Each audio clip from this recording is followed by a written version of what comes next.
Hi everyone, so today I wanted to show a few drills that could be done at home when there's no wind or it's winter time and the lakes are all frozen and we don't want to be doing any snow sailing.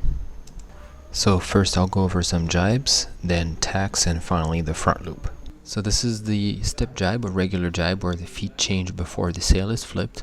So first thing we do is back up that rear hand, lean the sail down, and then just rotate around, open up that sail as the board gets downwind, switch our feet, move our front hand closer to the mast, and let go of the back hand while we rotate and flip that sail over. Same thing again, lean the sail down with the back hand back, open it up as the board heads downwind, move the front hand forward, and flip.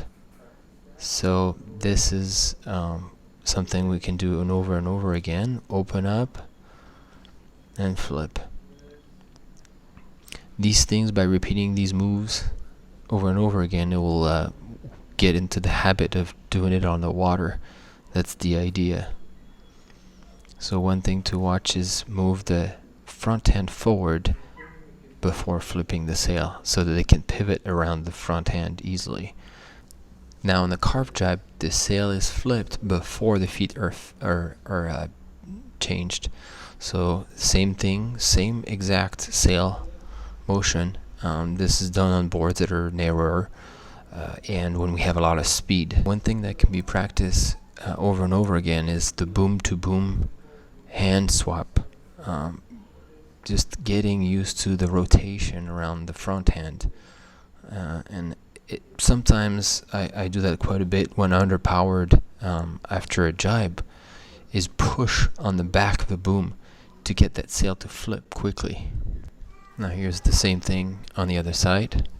Of course there's more momentum when the sail is actually on there.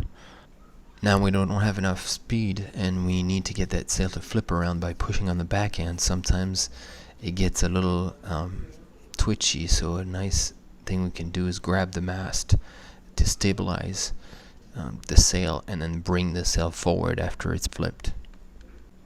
We can also practice ducking the sail, which is done by bringing the sail back towards us, holding it near the clew.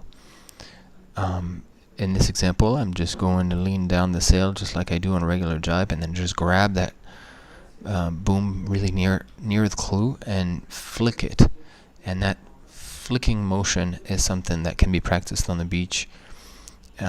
We want the sail to be brought back up and get it to land near the harness lines. The more we flick it back, the easier it gets to keep going afterwards. And that's something that's very important.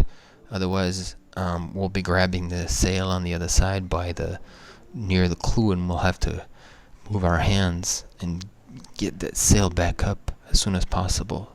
During the jibe, the sail is actually neutral because the ducking happens downwind, so there's very little power in the sail and it's pretty weightless, so it will be very similar to what happens on the beach. The other thing is the board will have full speed, so it'll be quite stable to do the move. One way to get into clew first position is to ride downwind and duck the sail, keeping both arms straight and leaning back to bleed off any power, as the sail can feel pretty heavy.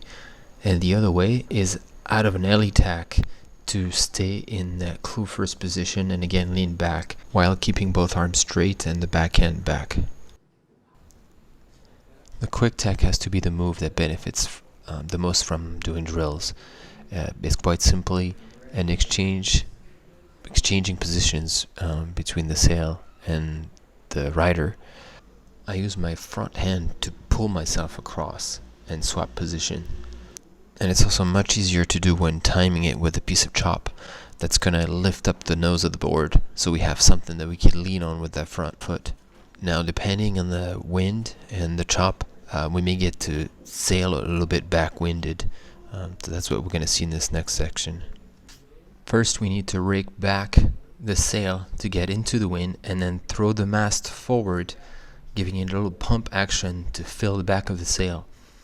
It's important to be somewhat active there because we'll be into the wind and in very unstable position. So we have to transition from one side to the other fairly quickly.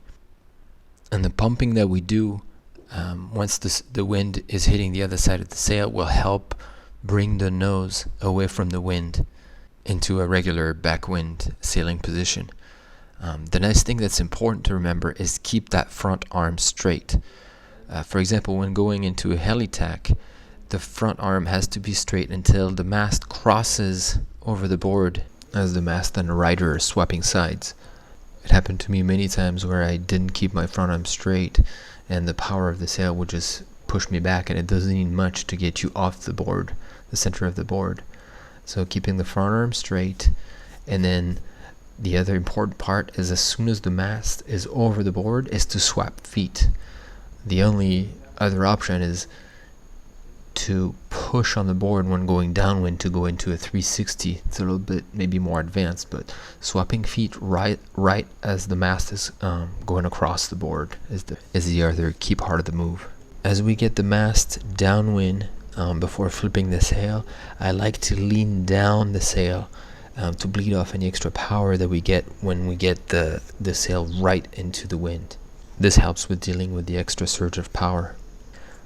Well, the deck tack is hard on the water, but it's also hard as a drill because we're throwing the sail into the wind, and for a moment we're not holding really the sail much. So you see some guys doing it and just grabbing the mast, and that's kind of what we have to do as a drill. The move is started in switch stance position, and then the sail is kind of ducked with the mast thrown into the wind and a clew flick towards the wind as well. So basically we're ducking the sail, but as opposed to have the clew going towards the wind, it's the mast, so that the wind is blowing the other direction. I have never seen this move done on the water. I find it really nice. One of the moves that can benefit the most from doing drills is the front loop. Here's one example altogether. And the problem is that a lot is happening at the same time. So here we'll take it step by step. And the first thing to do is to get a good pop to get the board out of the water. We may want to start the move with the hand already all the way back or as far back as we can, or slide it later. But as the board is popped out of the water, it's important to pull on the mast to get the nose of the board as high up as we can, and get also by using the front leg to pull the nose of the board out of the water. So those two things happen at the same time, and as the nose is out of the water, we're also sliding down if it's not already back.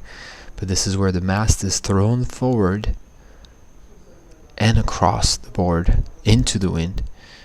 The sail is somewhat depowered at that stage. It's depowered at the pop, and therefore allowing that rear hand to be placed back. And as all that's done, then the sail should power up as the mast applies pressure and pushes the nose downwind. That's when we sheet in, looking back, and we can repeat this move over and over again. I believe this is a nice move to get muscle memory and that sequence of events built up into our system, kind of thing, because once on the water, when jumping, it all goes really well, and next thing you know, you just slam your mast on the nose and have some repair to do. This is the same move on the other side. So we start off by popping the board out of the water, hand back or not, that's a choice. I think for the first moves it's nice to have the hand already back, but sliding the hand after the mast is forward is nice and allows us to grab it much farther because the mast is thrown forward and the rig goes across ourselves. So same thing, pop the board, throw the mast into the wind and sheeting looking back. So it pretty much all happens at the same time. If we want to break it down, we could have two sections. One, the pop with when the nose of the board goes up, the front leg pulls up, we pull up on the boom, and the mast is thrown forward and across. All these things are certainly together. And next is the sheeting in action with the rear leg that bends and pulls to get the nose of the board down, and that triggers the rotation. Alright, this concludes this video. I hope it gives you some ideas on what we can work on and when we have no wind and no water and no sail. Thanks for watching.